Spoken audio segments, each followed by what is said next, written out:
Há muito tempo me pediram este vídeo sobre depressão, a história da depressão e como existem maneiras fundamentais de trabalhar com a causa para resolver a depressão.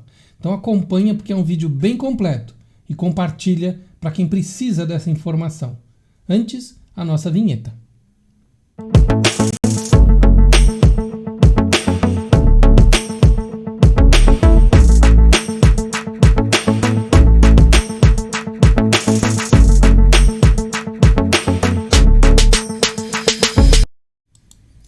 Muito bem, onde está a apresentação que eu vou mostrar para vocês hoje? Está aqui nesse site maravilhoso, cienciameditativa.com, tá bom?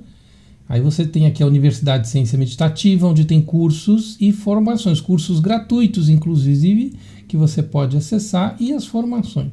Você tem atendimento psicológico, a mentoria em yoga, para as pessoas que querem se aprofundar e acompanhar no yoga. Você tem a nossa base de vídeos, onde você acha, né, este vídeo e outros aqui, e também o Ciência da Mente News, onde algumas das nossas apresentações ficam aqui disponíveis em novo formato.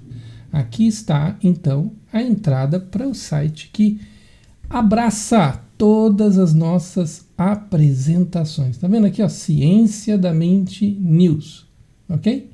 Então, estamos aqui e você tem, então, o trabalho que a gente vai falar hoje e vários outros temas interessantes, né? Sobre vida sexual saudável, sobre a longevidade, o homem que gasta 10 milhões por ano, tem sobre a sombra, um trabalho perfeito, sobre, assim, muito bem detalhado sobre o estudo da sombra psicológica, né? A história do vegano que venceu ultramaratonas. Então você acha tudo isso aqui através do site do Ciência Meditativa, você vai chegar no Ciência da Mente News. Vamos falar hoje sobre depressão. Esta apresentação aqui. Se você quer ler em detalhe, ter o formatinho, você clica aqui, ó, que vai abrir e vai ficar tudo bonitinho para a gente falar. Primeira coisa, preciso falar com você sobre a história da depressão, né? Se fala da depressão desde o tempo, né, de Hipócrates, o pai da medicina, que observou que a tristeza e a melancolia como sintomas de uma doença, né? Ele chamou isso de condição de melancolia e acreditava que isso estava ligado à bile negra do corpo, né? Na sequência, René, logo na sequência, né, centenas e centenas de anos depois, nós temos um trabalho significativo de Descartes, né, que propôs que a depressão era causada pelos desequilíbrios dos fluidos corporais. E esse tema vem rondando os grandes pensadores, e Jung sugeriu que a depressão poderia ser o resultado de conflitos internos não resolvidos, né? Eu quero mostrar para vocês que diferentes pensadores trabalham, né, nas referências diferentes de acordo com sua abordagem. E não quer dizer que nenhum dos três estão errados. A abordagem vai mudando, vai se aprimorando, mas existem questões interessantes já levantadas por Hipócrates, por Descartes e também por Jung. Agora nós vamos ter a evolução científica, principalmente nos anos 1950, 1960, com a evolução da química. Kurt Schneider cunhou o termo depressão endógena para descrever a depressão que parecia ter uma base biológica, em vez de ser causada só por fatores ambientais. Então ele fala que existia uma questão do humor interno, uma questão endógena como causador da depressão. Nós temos em Donald Klein, um psiquiatra americano, que pesquisou sobre a relação entre os eventos estressantes, eventos traumáticos e a depressão. E desenvolveu uma escala de eventos estressantes e como esses eventos estressantes poderiam ser causadores dessa depressão. Tá? E nós temos em Joseph Schildkraut, não sei se a pronúncia está certa, propôs que a depressão poderia ser ligada a níveis reduzidos de neurotransmissores, como a serotonina e a noradrenalina. Então nós temos aqui dois precursores, Donald Klein, precursores, né, dos estudos relacionados à redução do estresse farmacêuticos. Nós temos em Joseph Schildkraut o início dos estudos da neurociência. Mas vamos entender hoje o que a ciência fala sobre o que é depressão.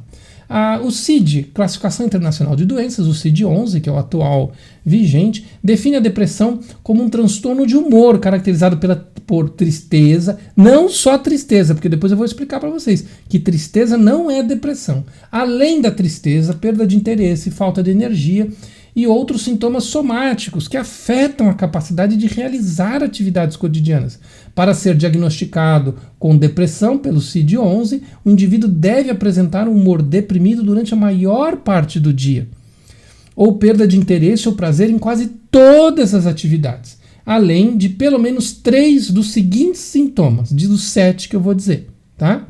Vocês querem ver isso maior? Eu vou aumentar aqui, vai facilitar para vocês verem. Olha lá.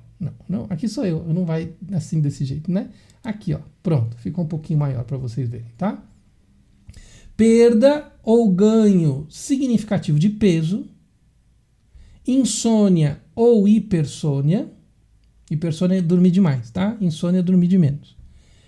Agitação ou retardo psicomotor, você vê que é quase os opostos, tá? Até agora a gente falou de coisas opostas. Fadiga ou perda de energia. Então aqui não são opostos, né? Fadiga ou perda de energia. Sentimento de inutilidade ou culpa excessiva. Diminuição de capacidade de pensar ou concentrar-se. E pensamentos recorrentes de morte ou suicídio. Então não precisa ter os 7, né? Se você tem 3 desses 7, pode ser que tenha depressão. Mas tem que ser pela maior parte do dia, então tem várias características. Todo mundo fala depressão, eu tenho depressão, aconteceu tal. Na tristeza é algo, isso é uma coisa importante que eu tenho para falar para vocês. A tristeza é algo importantíssimo para o desenvolvimento da inteligência, do aprendizado, da sabedoria. E é uma reação normal a acontecimentos que não são positivos ou não são desejados. Então, bastante atenção nisso para não confundir. Eu vou explicar agora sobre a tristeza, tá bom? Tá aqui, ó. A depressão é uma doença mental, ela não é uma emoção. A tristeza é uma reação normal a uma perda, decepção, problemas ou situações difíceis. Sentir-se triste de vez em quando é apenas uma outra parte do ser humano. Nesses casos, os sentimentos de tristeza vão embora mais rapidamente e você pode continuar a sua vida normalmente, tá? Medicamentos. Né? E aí, isso que eu quero falar que é bastante importante. Os medicamentos, eles causam efeitos colaterais sempre, efeitos indesejados.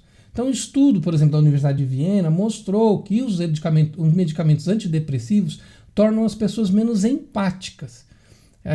A equipe de especialistas publicou esse trabalho no Translational Psychiatry. Em ambas as sessões, os pacientes foram submetidos à ressonância magnética funcional enquanto assistiam vídeos de pessoas que passavam por procedimentos dolorosos. E o que eles verificaram? Que as pessoas que tomavam remédio ficavam menos empáticas, ou seja, a reação emocional à dor do outro diminuía. Isso era bom para a questão da depressão das pessoas? Era bom, porque ela sente menos a emoção. Mas você vê como tem um efeito colateral. Existe um efeito de diminuir a vivência emocional no remédio, de diminuir a intensidade emocional. Esse é um caminho, porque ele está usando o químico para fazer isso. Ele está usando uma substância externa, vamos chamar exógena, para gerar, né, um aliviar das emoções. Só que isso afeta outras vivências emocionais, tá bom? Então agora eu vou trabalhar em ações, vou apresentar para você ações, pesquisas relacionadas à causa.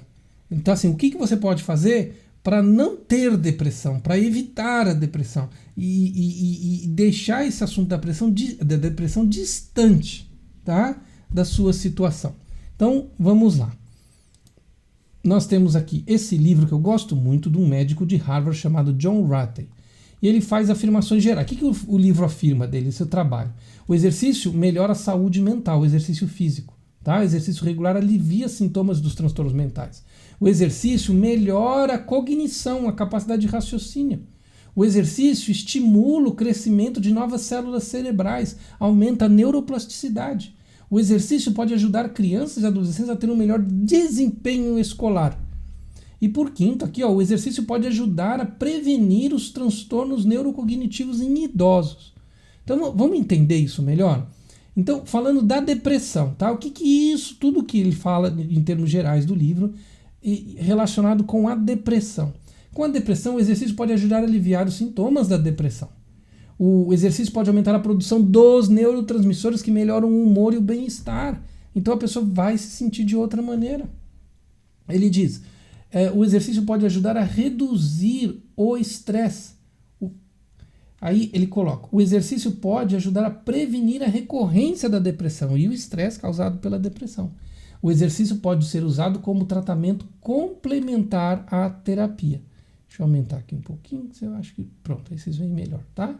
Ele pode ser usado o exercício como atividade. Então, assim, no caso das terapias, quando eu trabalho com os alunos, com pacientes, eu sempre peço para colocar o exercício como ponto de apoio, né? Para fortalecer esse processo de recuperação, tá? Então ele sim deve ser usado, uma ferramenta importantíssima, cientificamente comprovada e de ajuda, tá? Agora vamos falar das terapias que cientificamente têm melhores resultados. E aonde que a gente encontra, nas grandes tradições, elementos similares a essas terapias, invenções mais modernas do tratamento da saúde mental, tá bom? Para isso, para ficar mais claro, eu sei que fica apertadinho aí, né, para você que tá lendo, eu vou aumentar aqui, ó, pronto, tá?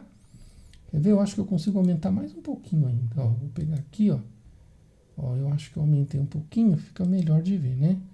Será que não vai estourar? Aqui já estoura um pouquinho, né? Então eu vou reduzir um pouquinho aqui, pronto. Então tá aqui, ó.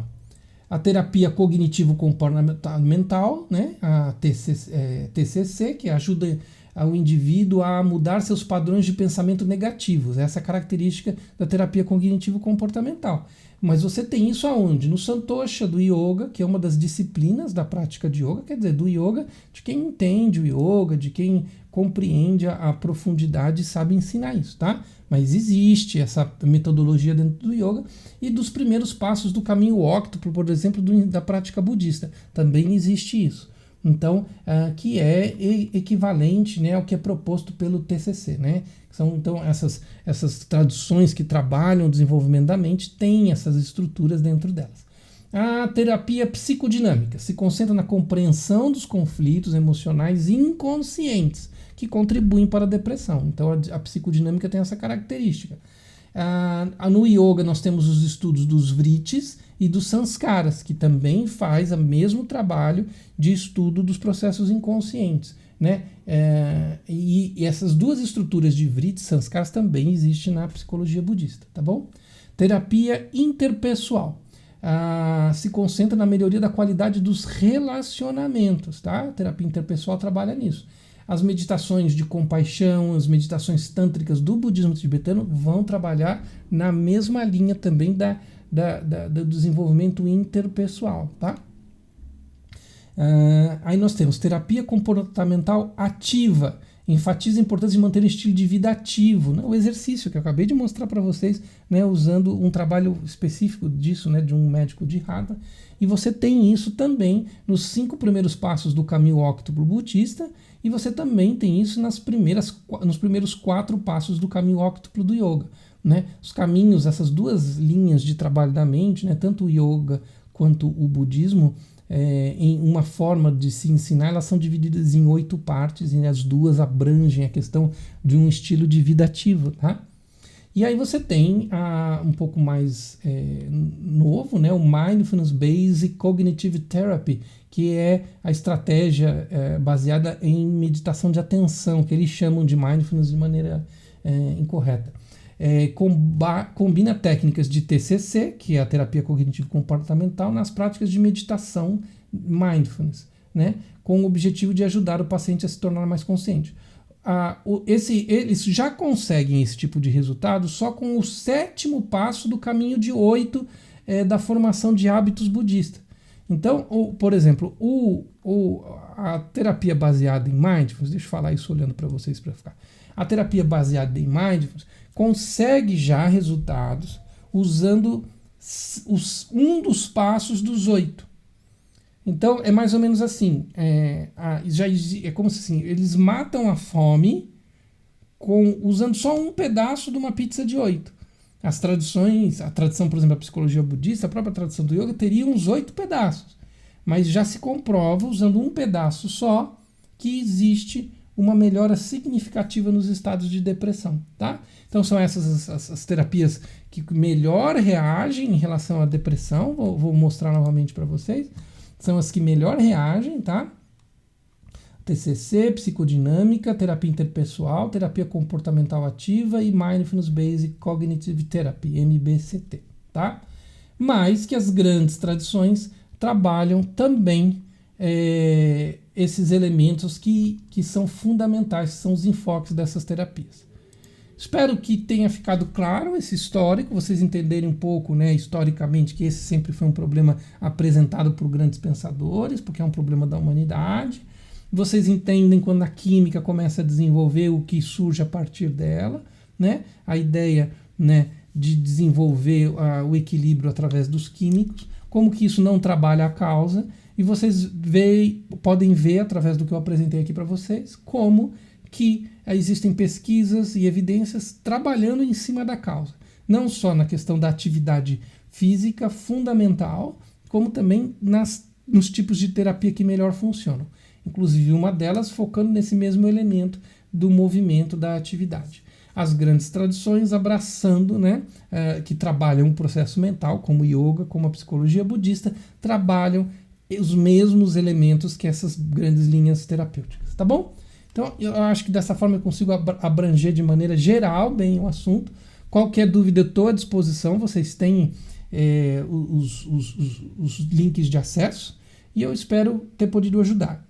Se você tem alguém que está passando por dificuldades, passando por momentos difíceis, esse vídeo pode trazer também alguma orientação, algum esclarecimento. E qualquer dúvida, é só escrever também aí nos comentários. Tá? Grande abraço e até o próximo vídeo.